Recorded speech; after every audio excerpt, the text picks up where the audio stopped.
Okay. So I am thrilled to have you all joining me here. As Dr. Velson said, we're going to be exploring another hallmark of the Montessori method known as the three-period lesson. And we're going to take a look at what that three-period lesson is and how we can apply those principles in Montessori settings and in other education and parenting and caregiving practices as well.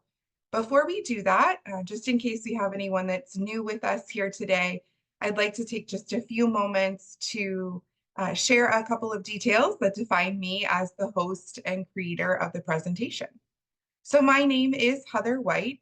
I'm a former Montessori classroom teacher, administrator, and in-home caregiver with more than 15 years of experience in the world of Montessori. I currently work as an educational coach. I work in multiple roles with the Center for Guided Montessori Studies, including as their alumni, conference, and webinar coordinators, as well as in the role of instructional guide, supporting adult learners who are working to receive their Montessori certification. I'm also an adjunct professor at Sarasota University, which is the only accredited institute of higher education dedicated solely to Montessori studies. In addition to that, I'm a blog writer and content creator for a few different organizations, including the American Montessori Society, Guide and Grow, and Miro's Toys. I hold certifications from the American Montessori Society at the 3 to 6 and 6 to 9 age levels, and also have experience working with the 0 to 3 and 9 to 12 populations as well.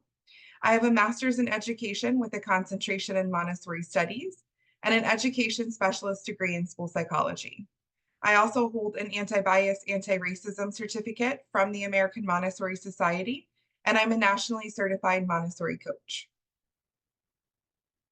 During our time together today, we're going to start, like I said, by discussing what the three-period lesson is.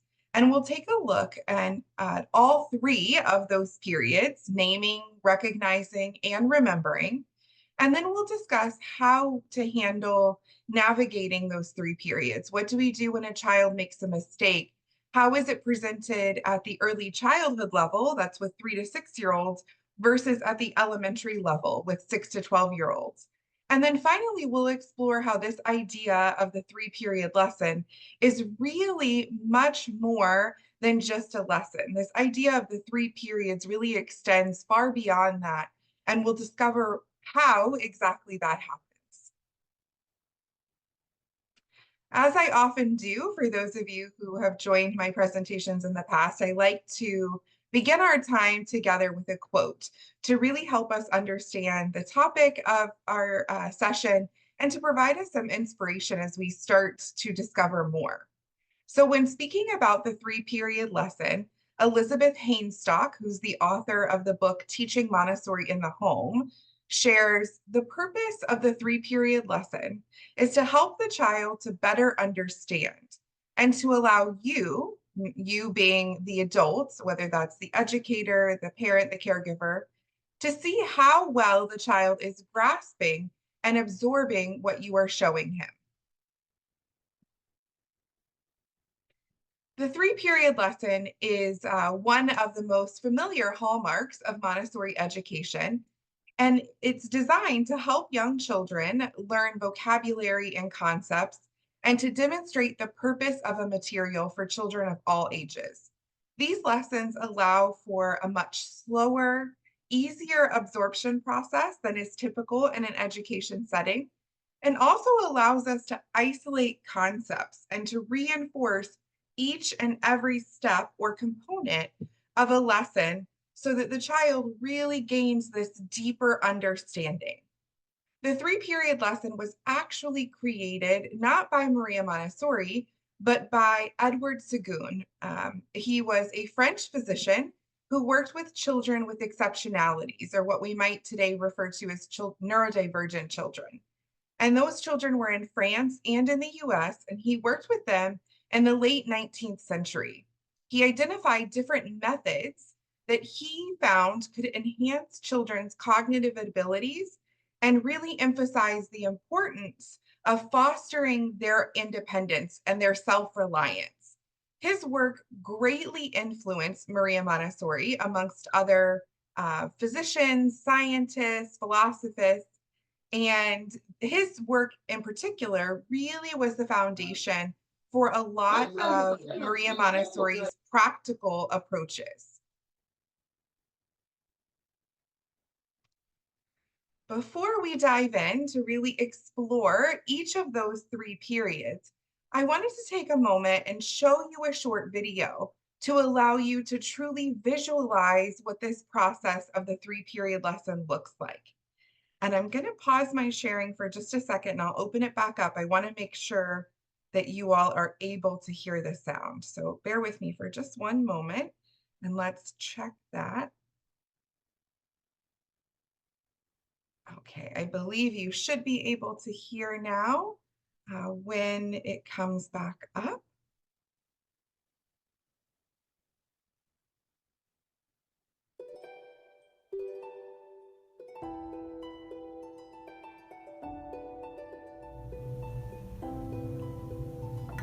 Red, yellow, blue. Show me yellow. Put yellow on your head.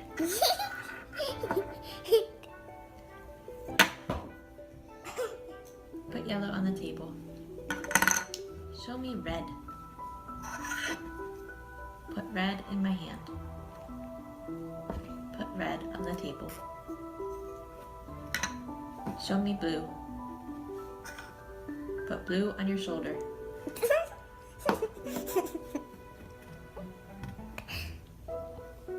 Put blue on the table.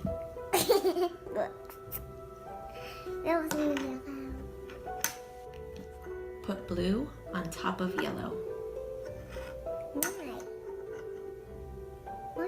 Put red on top of blue.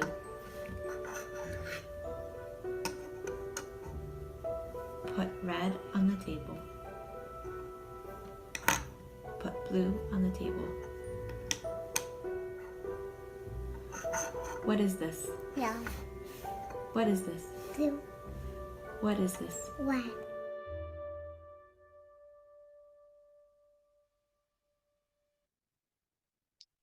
As you hopefully saw in that video, at its most basic, the three-period lesson is really just a lesson in three parts.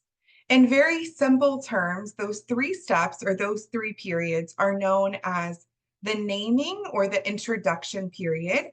That's when you'd say, this is red, or this is a dog.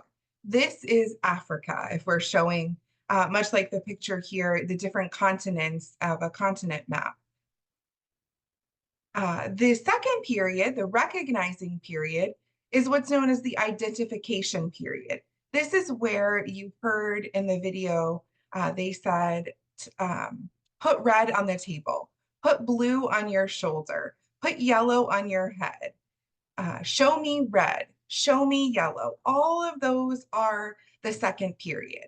The third period, which is the remembering period, also known as the cognition period or recall, this is where we ask the child, what is this? The first period, that introduction or naming period, is the period that marks the child's initial introduction to a new topic.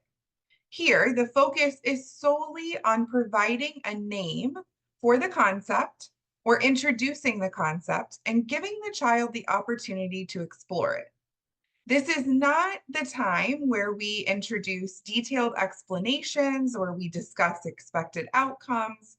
The goal is simply to name or to introduce the concept and provide the child time to engage with it independently.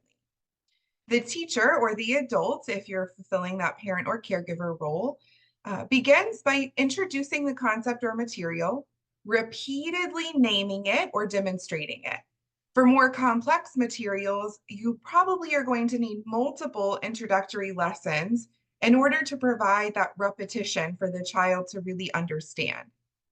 As we discussed, the phrase "this is" often used during the first period. That's when we're describing, this is Africa, this is a dog, This is red. This is how we use the stamp game for addition. That's a Montessori material that's often used for operations and math. For example, another idea here for you, when we're presenting the Montessori geometric solids, which is a geometry material, they're 3D shapes, 3D geometric shapes, things like cubes, spheres, ovoids, ellipsoids. We might hold up this sphere in that lesson and say, this is a sphere. We then might hand the sphere to the child and give them the opportunity to explore it. Maybe they feel it, they roll it, and when they're finished, the teacher will probably repeat sphere. You're really clearly articulating, you're repeating yourself, making sure that the child is connecting what you've shown them with this new vocabulary that you're introducing. The second period then is the recognition period. And this is where children really start to form associations. In my opinion, the second period is the most important, and it's also the most fun. This period doesn't have a set time frame. It lasts for as long as is necessary for the child to fully grasp their new learning. It might extend across a few sessions. It might take a few weeks, a few months even, but it's important that it's not rushed, that we're really giving the children the time that they need to reach mastery. In this period is where the child is given that opportunity to explore the concept or the material independently, reinforcing the name and creating that visual association. So if you think back to the lesson we were just describing with the geometric solids, we might go off of that first period, right? Extend that first period into the second period by including games and other hands-on activities. We might say, roll the sphere to Harper. Put the sphere behind your back. Hand me this sphere. The phrase that's really commonly used during this period is show me. For example, show me the sphere. Show me red. Show me blue. And what I want to mention here is, as you saw in the video, the presenter described second period extensions. So this is, again, that time where we give the child more practice. We give them more opportunities to explore the concept or the material to help them reach mastery. And what you saw then is where it became a little more complex. She started introducing more than one color at a time, or naming more than one color. So it was put blue on top of yellow. You might also say, hand me red and yellow. So you're really making it a little more challenging to make sure that that understanding is still there. Again, I wanted to show a quick video here. This is an example of this type of game, this type of extension that might be introduced during the second period.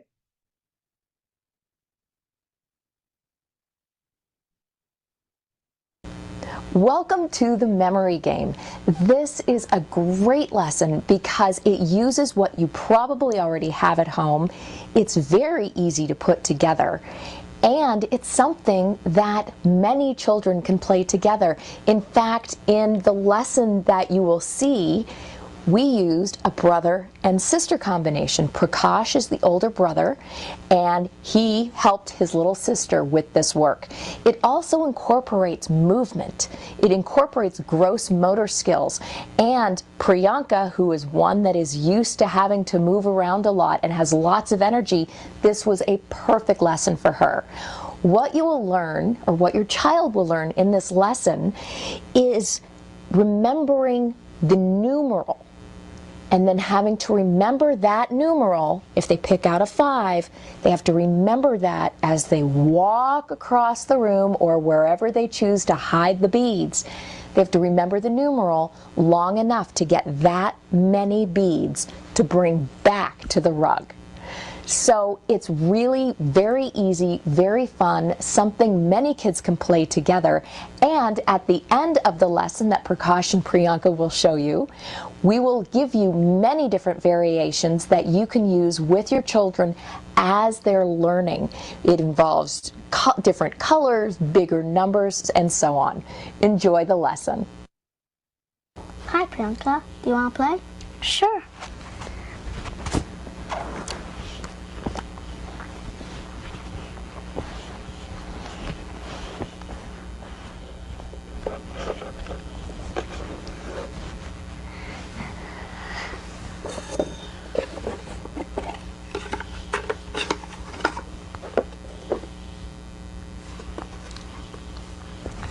Priyanka, can you go put it over there?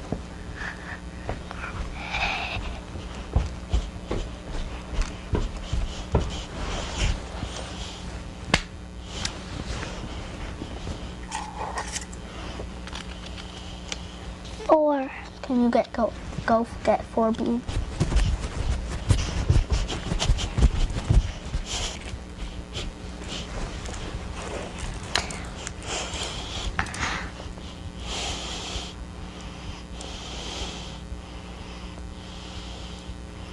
Good job, Priyanka. You want to play again? 5. Can you get 5 beads, please?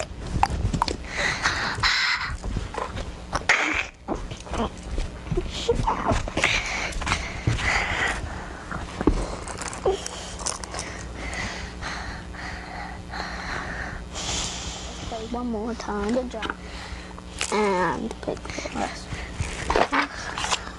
Okay, and get 2.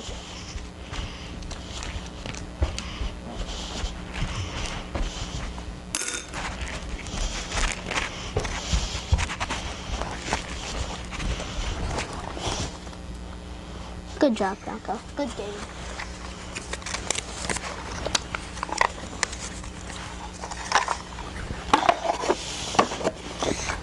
Can you go get the beads?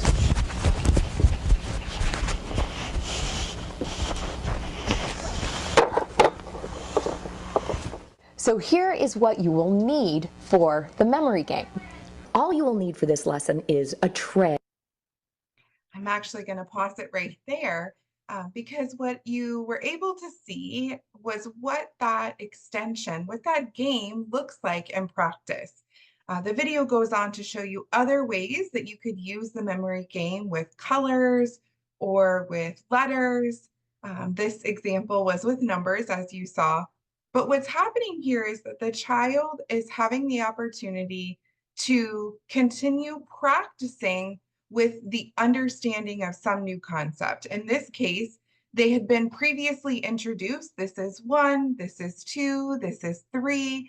Now I'm seeing the number and I'm including movement, right, which is really wonderful, especially for young children. I'm including movement and giving them the opportunity to demonstrate that they're able to not only recognize that number, find it, right? That's the one-to-one correspondence skill of the association between the written symbol and the physical amount. And I'm able then, and this is what this game specifically ties into, is memory. I'm able to remember I need 2 as I walk across the room to gather the beads. So just really, really fun ways to allow extended opportunities for children to practice and explore these concepts and new vocabulary and lessons that we're introducing. And then we move into the third period, which is known as the recall period. In this period, the teacher or the adult asks the child to identify the materials or concepts, vocabulary, independently without any support or hints. Mastery of this stage really indicates readiness to progress to even more advanced concepts or more advanced materials and lessons. The third period is known as an authentic form of assessment in a Montessori classroom. So instead of written or standardized test, the third period is really how we're able to identify if a child has mastered that material or the concept that was introduced. The phrase that's really common during the third period is, "What is this?" where the teacher points to the material while asking the question, "What is this?" without providing any hints. What I mean by that is in the second period, we were using phrases such as, "Show me red," "Where is blue?" "Put yellow on your shoulder." We're still providing the vocabulary. We're still providing that information that was introduced. We're repeating it, right? That's because we want the children to master that new material. But here in the third period, we're removing that support. The child has to be able to independently recall that vocabulary or that concept or information without support from the adult. This step is only used, it should only be used when we as the adult feel really confident that the child knows the concepts or the vocabulary that we've introduced to ensure that they experience success. We never want to set them up for failure if they don't yet know the answer, because that's going to discourage them and really move them backwards, set them backwards rather than propelling them forwards to be ready for new lessons and new content to be introduced. So that's why we expand that second period. We really spend a lot of time practicing, giving the child opportunities to explore the concepts and observing while they're doing so to ensure that they're really understanding before we move to this remembering or recall period where we're assessing their understanding and the knowledge that they've gained. With that in mind, this idea that we want to set the child up for success, you might be wondering, well, what do we do when the child makes a mistake? Whether that's in the third period or if it's in the second when they're practicing, when mistakes are pretty common. So, in general, when we're teaching something new, as Montessorians, we try to avoid pointing out or really calling attention to when a child gets something wrong or makes a mistake. If they make a mistake, whether it's in the second or third period, we just acknowledge what the child has shown you. So let's say, for instance, that you said, "Show me red," and they handed you yellow. You would say, "Oh, you've handed me yellow. That's yellow. This is red." Or you can leave that second step off where you say, "This is red," and just say, "Oh, you've handed me yellow. Thank you for giving me yellow." We are repeating the vocabulary again so that they start to form that deeper association between what they're hearing, the new vocabulary, and what they're seeing, the physical object. And then later we'll reintroduce, we might even have to go back to that first period and say, "This is red, this is yellow." We really want children to be confident in their abilities and motivated to keep trying. Like I was saying, with not going to that third period before they're ready, we don't want to discourage them. And if we're constantly correcting them, children often lose self-esteem as well as an interest in trying. So we really want to be careful that that's not what's happening. So instead of saying, "No, that's red, this is yellow," we just say, "Oh, you've handed me yellow." And again, like I said, you go back at another time and say, "This is red, this is yellow."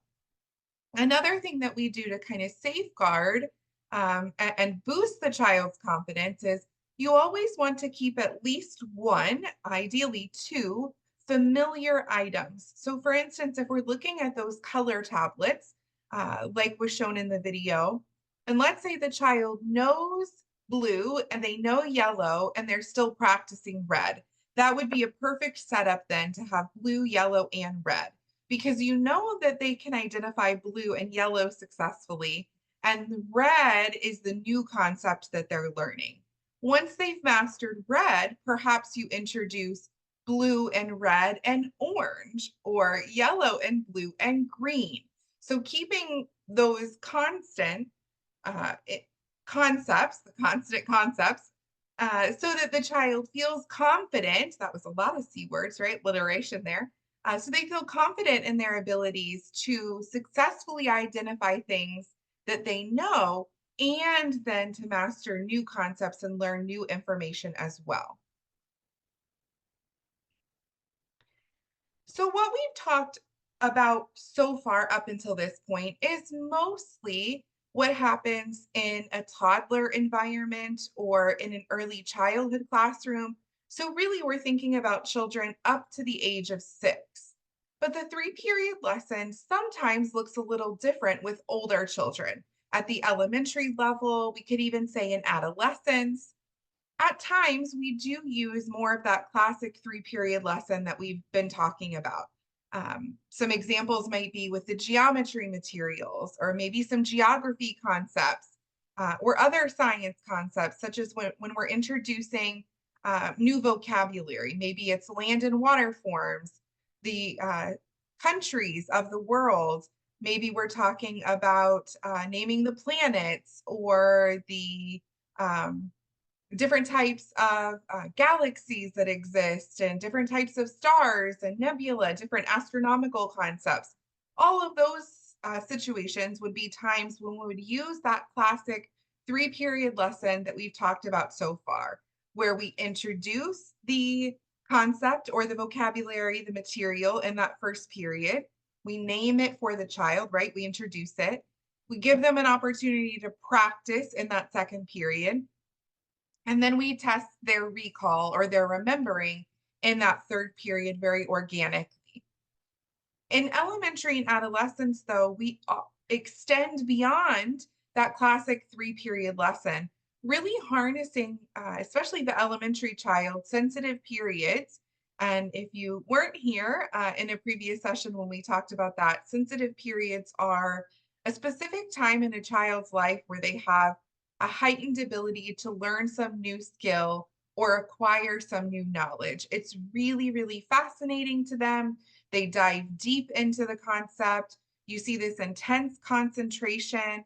And so at the elementary level, the children are in this phase, these sensitive periods for imagination, exploration, discovery. And so even the very first introductions, that first lesson, which we call stories, key lessons, is what we refer to them in Montessori as, where we introduce new material instead of being what might seem very dry to an elementary child by just saying, this is Africa, this is blue, this is a sphere, right? Instead of that, we really pull in and appeal to the elementary child's fascination with imagination, exploration, and discovery, and involve a lot of fun play. So that's why we're using these stories, we're using demonstrations, we're really bringing these concepts to life to appeal to this age child. For example, if we were introducing the concepts in geometry of point, line, plane, and solid, we wouldn't just introduce these words. We wouldn't just say, this is a point, this is a line, this is a plane. Instead, we would have the children work with these concepts. So the teacher might draw a large dot on the paper and say, that's not really a point. It's too big. Let's see if we can make a point. And they would keep going, making the dot smaller and smaller and smaller to make this idea, to really bring this concept to life, that a point is one dot, but it's so tiny you might not be able to see it with your eyes. Again, we might say, now take this solid and put it in a safe place, and we hand it to the child. And wherever they go to put it, no, you moved it, put it in a safe place. And this helps them to really come to a realization that what we've handed them, a solid, right, whatever the object is a solid, and it takes up space. But in doing so, it was very experiential. They got to be a part of that learning. In the second period, then, instead of just saying, show me red, show me the sphere, show me a solid, the teacher might ask questions like, where in this classroom do you think you could find a point? Do you think that's a point? Is this a point? So we're still providing the name. We're still asking the child to find these things, to identify them. We're offering that practice, but it's much more engaging. It invites that exploratory sense and also the socialization that elementary children really crave. And so these were examples of what a 3-period lesson, even at the elementary level, might look like in only a single presentation. However, what happens a lot in an elementary classroom and with adolescents is that the 3-period lesson is expanded. So what we've described here, even with the lesson of the point, line, plane, and solid, is really considered the first period. It's those key lessons. It's the introduction of the concept where the teacher is presenting something to the child and they kind of practice together for a small bit of time. The second period, then, for the elementary and adolescent child is the follow-up work that they do. It's what they're choosing to do to continue practicing the concepts that were introduced independently. So often there's a lot of work out on the shelves or research projects, different things that the children can choose on their own in order to practice these lessons. And then the third period is where the child, through this practicing, demonstrates or shows what they know.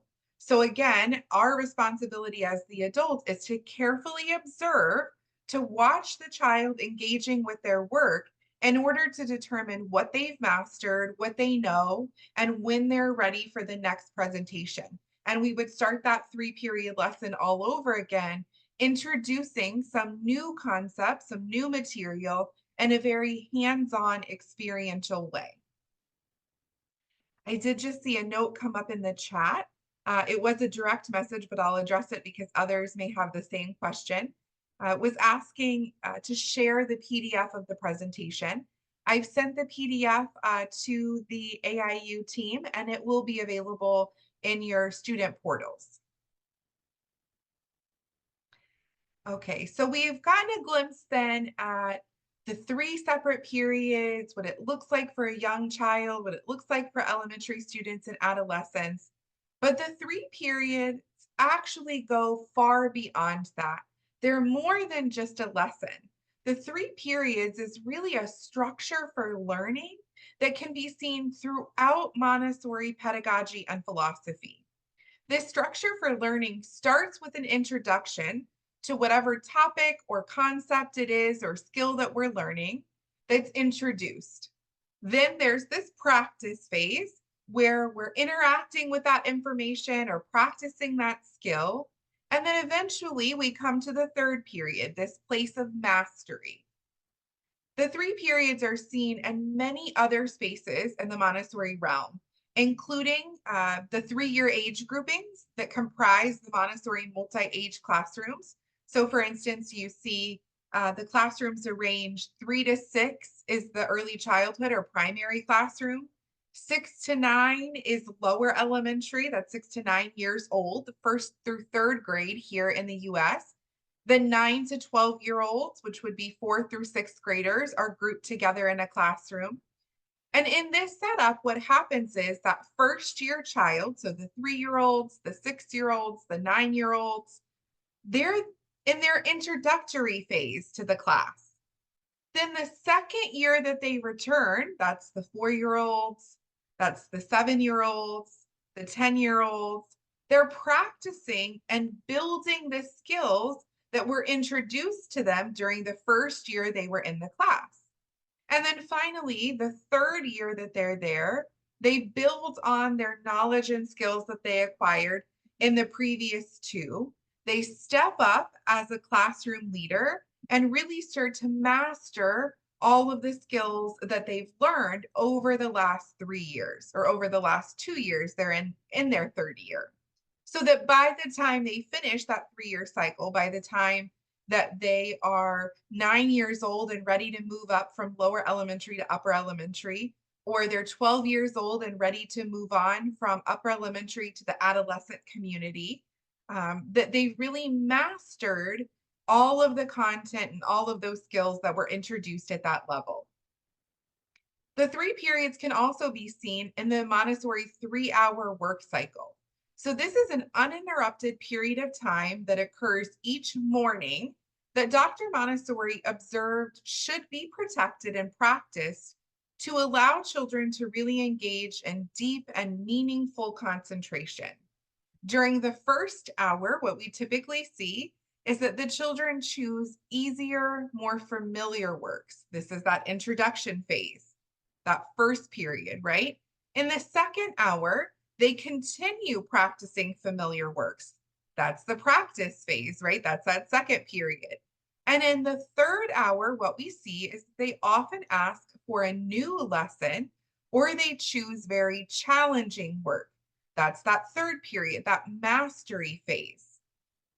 Again, the three period show up and have been identified in the practice of Montessori teaching as well, where guides, which is the name for Montessori teachers that we often use, or directors and directresses, when they're in their first year in the classroom, they're in that introductory phase. Everything is new to them. They're learning all of this new material, all of these new lessons, how to engage with the children, how to embrace the philosophy. Then the second year, they're continuing to practice and refine those skills, right? They're in that second period, that practicing phase.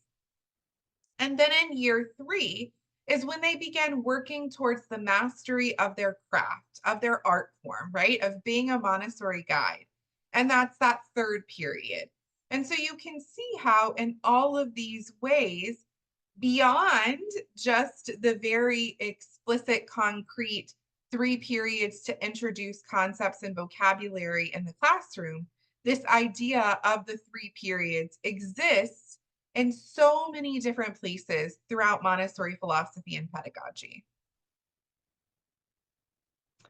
I wanted to close again, as I often do, with a quote to give us some additional inspiration, to leave us with a source of inspiration from today's presentation. So when speaking of the why that's behind the 3 period lesson, Paula Polk Lillard, who's the author of the book Montessori, A Modern Approach, and a really well-known Montessorian, she said, the purpose of this lesson is not only to present the child with a key to the materials and their possibilities for him, but to enable the teacher to discover more about the child and his inner development. She uses the lesson to observe his reactions and will experiment with different approaches to him. So you can really see that this encapsulates that the point is not just to present this new information, right? But to really allow us as the adult to discover more about the child, to see how they work, how they respond to things, what approaches they use when they're practicing, what she calls experimenting, right? What works for them, what draws them in, what's exciting. It's really a way for us as the adult to understand and learn more about the child through their learning of the material being introduced to them. Before I open it up to those questions that I promised we'd have plenty of time for, I wanted to say thank you all so much for being here. If you are a familiar face, I appreciate you coming back again and again. And if you're a new face, I hope you enjoy the presentation and will join me for future classes. I have 2 more scheduled in November, and I can grab those dates and I'll share them in the chat in just a moment. I've shared my contact information here. If you have any follow-up questions that we don't have a chance to get to today, please feel free to send me an email with those. You can also connect with me on LinkedIn. I'd also love for you to check out my website and my social media accounts. You can find me using the handle @montessori.matters. And on all of these platforms, I share Montessori and other education and parenting related content